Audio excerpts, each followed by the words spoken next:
Hello, welcome on in. Happy Saturday out there. Run another mock draft. And as we said, there's going to be a lot of talent in the second round, day 2 of this draft. And we decided to put our money where our mouth is. And we already said we traded the Vikings out of the first round completely. We flipped the number 22 overall pick to the Colts. No, not the Colts, the Texans for their 2 second rounders. We flipped 25 overall to the Ravens, even though the Ravens are generally hoarders of picks, but whatever.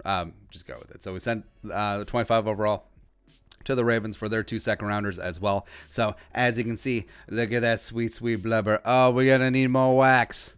You got 5 second round picks, 2 third round picks, and a partridge in a pear tree. Let's go. Let's ride. Let's do this. Because there's going to be so much freaking talent there in the second round that it's almost going to be annoying. Like, it's going to be borderline annoying. Just shopping, going to the candy shop. Let you lick the lollipop. Whoa. There we go. All right, so we'll pause here as it gets to the Vikings picks, or their former first-round picks. There goes Chenault. There goes Chasen. Wow, he fell far. Man, Tristan Fulton falls that far. Okay. So now the Vikings are up. So now we're in. And so just looking at the board, there's going to be a lot of premium talent there. So just looking at the positions of need, positions of need. All right, so Ayuk, Mims, Rieger, Hamler, Pittman, Tyler Johnson, TJ Claypool, DPJ, DuVernay. Man. All right, next up, Terrell, Auburn cornerback, still haven't done it. Bryce Hall, Jalen Johnson, Arnett, Dantzler, Pride Jr., Lamar Jackson. Let's go. Offensive line, Ezra Cleveland, Isaiah Wilson, Prince, Lucas Niang from TCU. TCU got a lot of talent this year in this draft. Blacklock as well. Nathaniel Moody, Robert Hunt, Jonah Jackson, Maryland Monroe. We didn't start the fire, man. Cushenberry Ruiz, Biadish is still there. Woo! Let's go. All right, so right away, I'm targeting Ezra Cleveland. Just be there one time, please. All right, there's a mini run on receivers. Oh, no. This may be a terrible plan. There goes Ezra Cleveland, the pick right before the Vikings. Because, of course, why not? Because life sucks. Everything's terrible. All right. So who is in danger of going right now? All right, so Blacklock there for sure, chilling. Bryce Hall. Ashton Davis is at safety, low-key need. The fact that they give it at this spot, pretty big. So basically, I mean, the Vikings get one selection here of what is going to be available. Okay. Man, Denzel Mims is there too. All right, so Mims. I think you probably wait on Jalen. All right.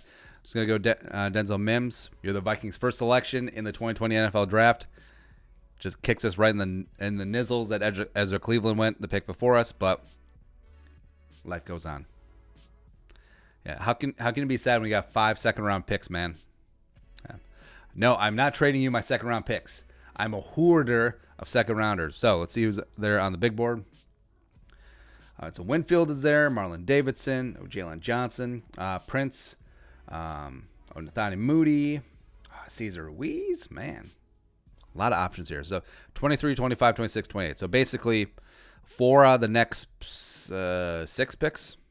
I'm good at math and stuff. All right, so I'm going to go, Who would devastate me if we missed out on in his next couple of picks? All right, I'm going to secure Jalen Johnson. I'm going to grab Winfield Jr. This is kind of fun. This happens more often.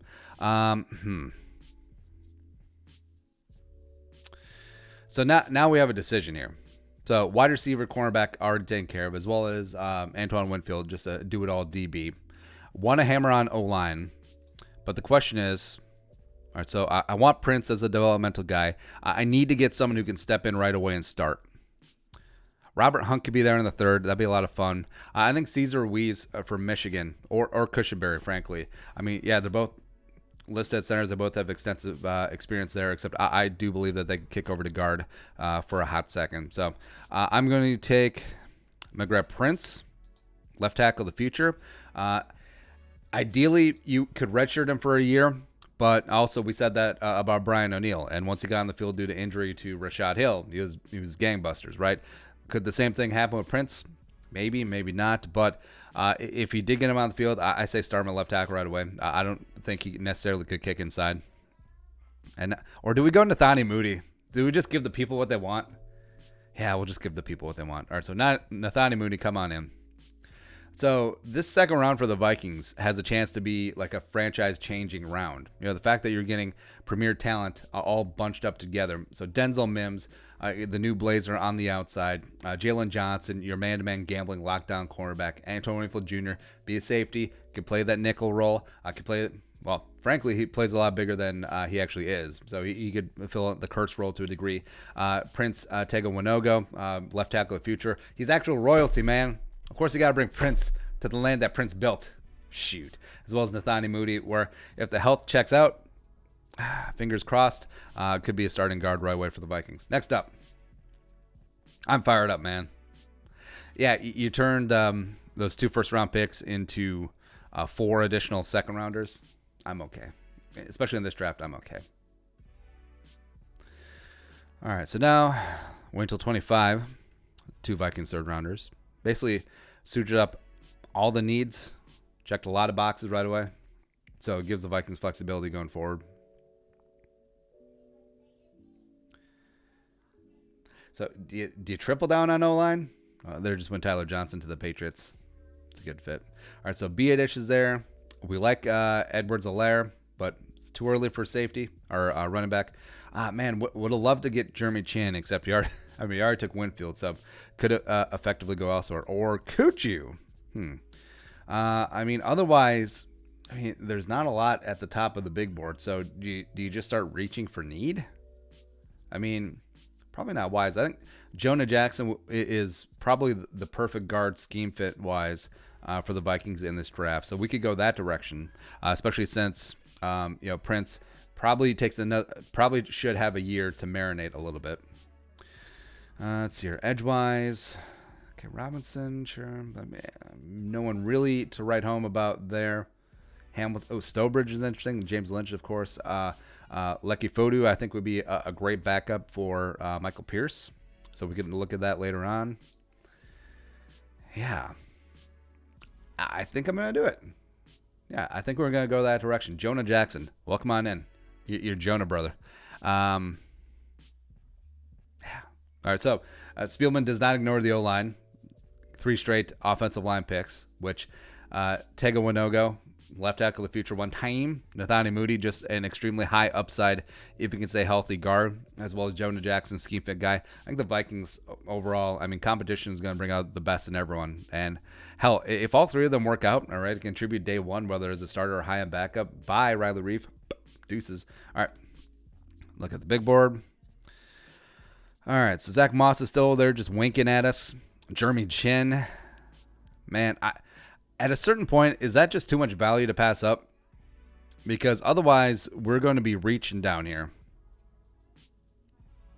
Yeah. I think it might be. So even though, again, I think we can pretty safely make the Jeremy Chin pick, because even though Jalen Johnson is a cornerback, Winfield is a bit of that cornerback safety hybrid, can play a lot of different roles here. And if you truly are remaking this secondary, I don't mind going this route, especially with this many freaking picks. So you end up with 7 day 2 picks, which I ain't mad about. Next. All right, so now leftover positions. Love to grab another wide receiver. Gabriel Davis, if he makes it. Pro from SMU is interesting. Aaron Fuller from Washington, I like. Antonio Gibson, I love, from Memphis. All right, there goes Davis. What can you do? All right, so I want to grab Gibson. Can wait on him. Fodu, can we wait on him? Probably should do that pretty soon. All right, so go that route. Haven't really grabbed an edge yet. We like Nico for show. We like Gibson. Go there. Linebackers. Devaney Jr., Woodward. All right, so now we're going to grab a wide receiver. And this really is more of a taste thing. So Gibson is a lot of fun. Like, if you're looking for a Cordero Patterson's draft, he would be the guy. But Fuller, I think, just could be the underneath playmaker right away, could come on in. So you got Fuller, you got Denzel Mims. You're adding quite a bit of playmaking ability, especially run after the catch ability, in both those guys right away. So I'm pretty happy with that. I mean, I would have loved to grab Tyler Johnson, TJ, but just didn't work out. Starting the round. All right, so right away, I had to pause. There we go. Depending on how the big board goes, like I would love to come away with Foodie here. All right, so Thaddeus Moss is still there. I mean, do you just do it one time for the kid? No. Gotta go the smart route. So, Foodie Fodu is just a monster nose tackle. Playing a 4-3, playing a 3-4, whatever you want. Whatever the Vikings want to do up front. So he does come in, and it is a nice backup for Michael Pierce. And, you know, say the Vikings are dedicated to moving to a 3-4. Just the full-on size two-gapper guys that you need in the middle there. The Vikings don't really have one. Like, Shamar Stephen is fine. Jaleel Johnson is fine to a degree as a 4-3 nose tackle. But if you're going to a 3-4, just need that Vince Wilfork type girth. You know what I mean? Yeah. 5 more picks to go. I'm already pretty excited about this draft. Let's see. Now, do we pick through who we just like? Because I would love to get Lavert Hill. Although we've already drafted like 9,000 cornerbacks or DBs in general. All right, so edge. Gibson is there. Kamal Martin is there. Tackling machine. All right, we'll go Gibson, and then we'll grab Martin here in a sec. There it is. There you go. Oh, J.J. Taylor, though. Will he be around? Do I have to trade up in the 7th round? Is that going to have to be a thing? All right, so 5th overall in 7th round, J.J. Taylor, Dynamite. Can he make it? Darren Sproles 2.0. Can he make it? Yes, he can. J.J. Taylor, come on in. Now, the rest of the 7th round, I would like to pick up quarterback prospect. Yeah. Or do I double back out in running backs because my guy Levante Bellamy is still there chilling? I mean, certainly could. I mean, I guess there's nothing against it.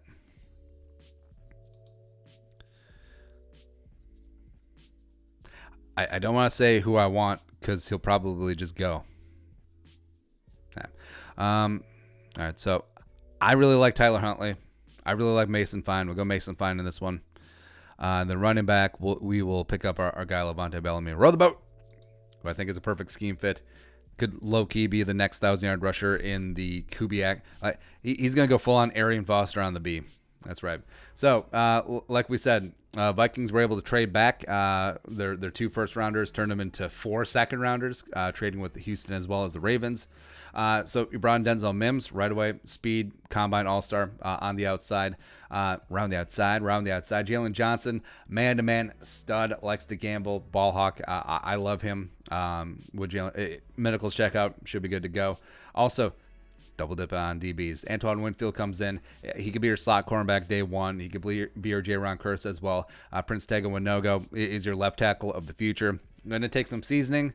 May have some growing pains there. Ideally, you wouldn't start week 1, but you know. Then we kept hammering on offensive line. Nathani Moody, who, again, big ceiling if he can stay healthy. That's a big if, though. But, I mean, what you saw from him in that brief period of time just flashes of greatness. Coming on in, Jonah Jackson, I think is a perfect scheme fit guard for the Vikings. I think he's the best scheme fit in this entire draft. So come in. So right away, that guard room gets really interesting. So it's Moody, Jonah Jackson, potentially Reef if Winogo is ready to go, or they could cut Reef and save $8.8 million, roll it over to next year, which would be important. And also Drew Samia, Oli Udo could get in the guard mix. That's something that you want. That's something that the Vikings have been missing for a long time. Where is all cycling through this young, up-and-coming talent that's getting better, making each other better through competition? Let's go. Also, so Jeremy Chin, coming out of Southern Illinois, you've seen more than one scouting report call him Harrison Smith 2.0. I don't know if I believe that about the Saluki, but pretty legit talent at this point. Like we said, grabbing 3 offensive linemen, grabbing 3 DBs. That's just a luxury that the Vikings have at this point, where they turn those 2 first-rounders into 4 second-rounders. Let's go. Also, 4th round. Aaron Fuller coming in.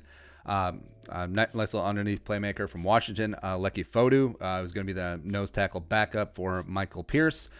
Travis Gibson comes in from Tulsa. Kamal Martin from Minnesota, tackle machine. Next up, J.J. Taylor, Dynamite. You want Darren Sproles too? We got Darren Sproles too. Mason Fine, quarterback prospect from North Texas. I really like his game. I really like the intangibles in his game. I like his accuracy as well. Then also Levante Bellamy from Western Michigan, perfect zone running back. Row the frickin' boat. And that is it. Vikings welcome it. How many picks is that? All right, so no, they had 14 picks, including 7 on day 2. I'm in. But are you in? Let us know in the comment section below. Subscribe for daily Vikings takes. If you want to support the work, pull us on the Venmo. Plus, give us a follow on social media as well. Until next time, Skull Production Value.